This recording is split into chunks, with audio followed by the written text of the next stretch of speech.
Imagine a surface on which there is a ball, and the ball is moving in such a manner that it covers same amount of distance in same amount of time.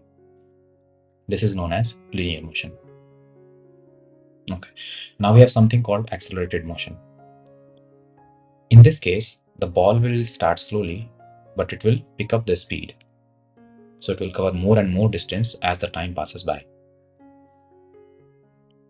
Now we can use graphs and equations to understand and work on motion. So let's understand how the graph works.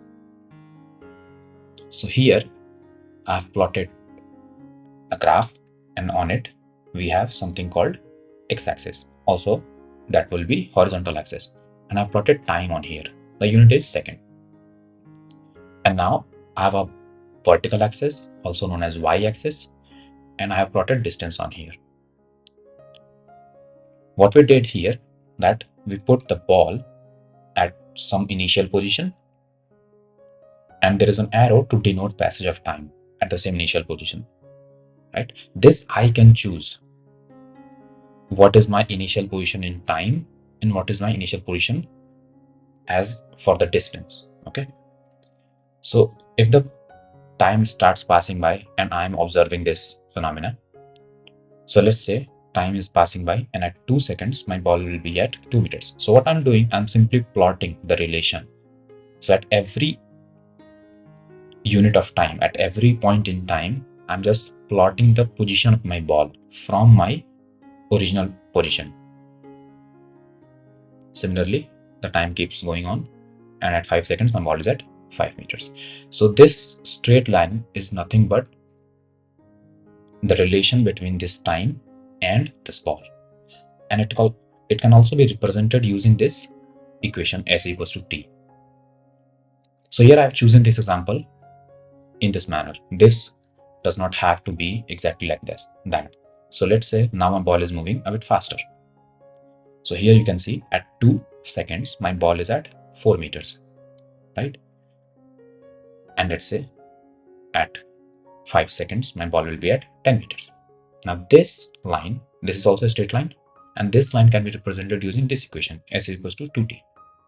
In fact, this equation is being used to draw this animation. All right, so how this works basically, so let's say if you put 5 seconds here in place of t, the distance you will get is 10. Okay, now reverse can also be the case. So let's say my ball can also move slowly compared to first example, like this. So here, let's say at 2 seconds my ball is at 1 meter, right? It's moving half of the passage of time. So at 5 seconds my ball is at 2.5, and at 9 lesser seconds my ball will be at 4.5 meters. Guess the equation here. It will be s equals to t by 2. This equation and this graph is same thing. Now let's take the very first example to understand what else can be done here.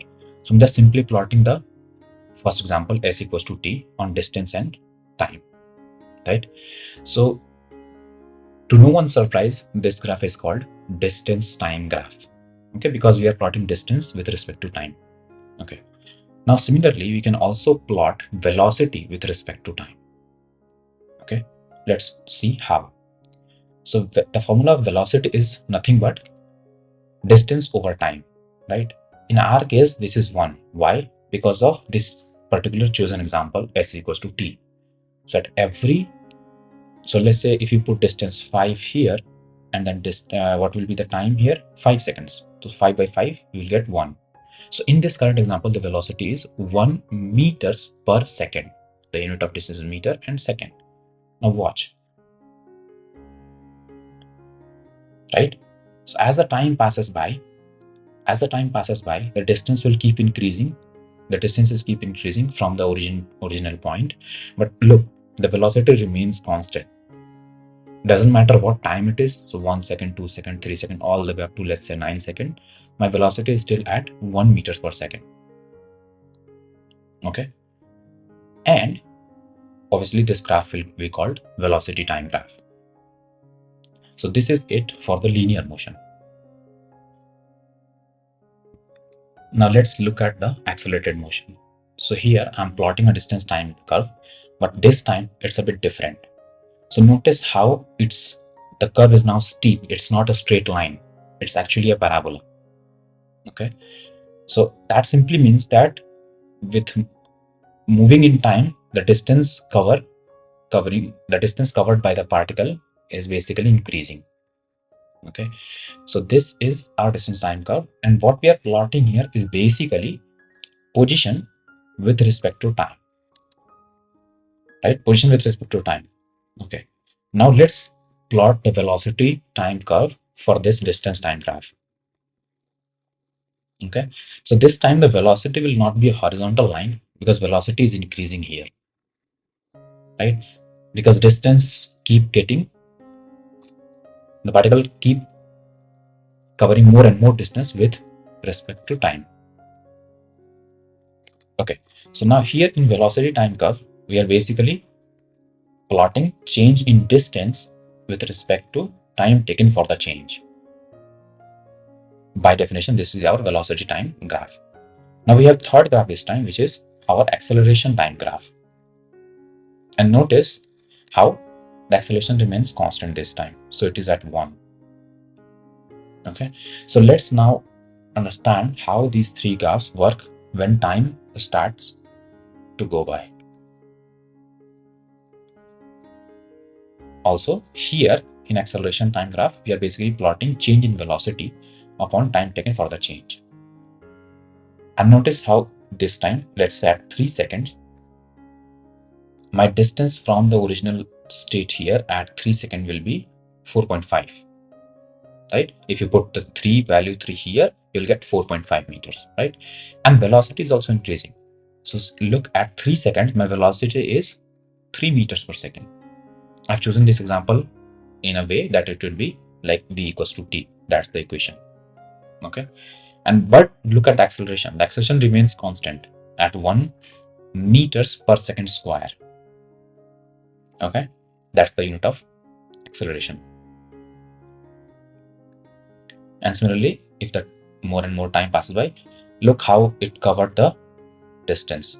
The distance is really big in this. From 3 to 4.5 seconds, look, the distance went from 4.5 to 10, right?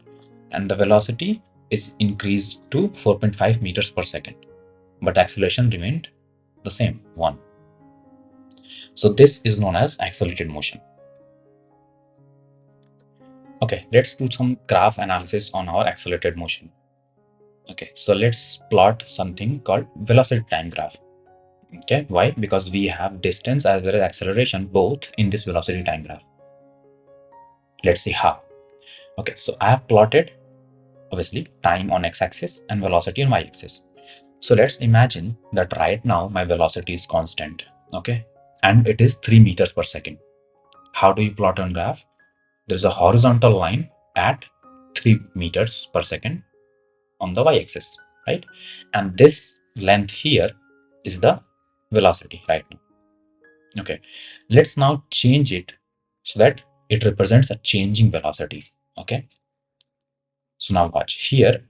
As you can see, when my experiment began, the velocity was 0 meters per second. But at 8 seconds, my velocity is now something, let's say 8 meters per second, right?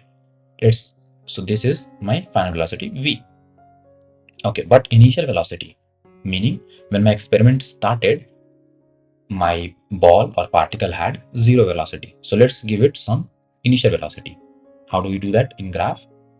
You simply shift the graph up. So now let's say when my time was 0, my velocity was already 2 meters per second. So we'll call that initial velocity. Right? This is our curve, our line for initial velocity. And this is the length shown in the graph. So this will be our u. Let's call them u. Okay. Now, this will be our duration of experiment from here to here. Let's call that t. Now, what is the definition of acceleration? It's basically change in velocity upon time taken. Let's write it down in terms of variables. That will be v, final velocity, minus u, initial velocity, that will be change in velocity upon t. Rearranging that will give you at is equals to v minus u. Here in graph, this section is v minus u, right? This whole length from here all the way down to the x-axis is v, and this length is u. So this will be v minus u. But here v minus u is at. So let's replace that. Now when you rearrange this equation, you will get the first equation of motion, which we all know, v is equals to u plus at. Okay, so let's keep that aside. And let's start with definition of velocity again. So what is the definition of velocity? We all know distance covered upon time taken.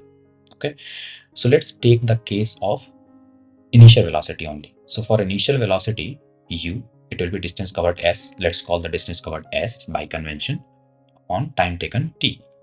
Okay, rearranging this equation will give you s is equals to ut, right?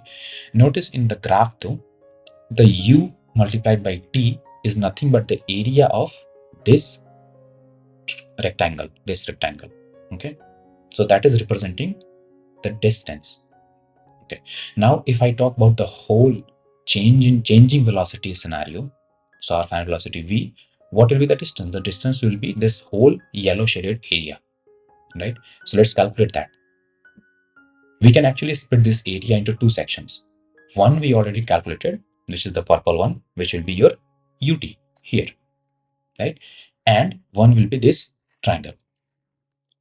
What is the area of this triangle? The area of this triangle will be half into height of the triangle into base of the triangle, right? And this is a right angle triangle, so we can simply do that. So let's add this yellow area in the total distance. That will be your base t went here and then height at.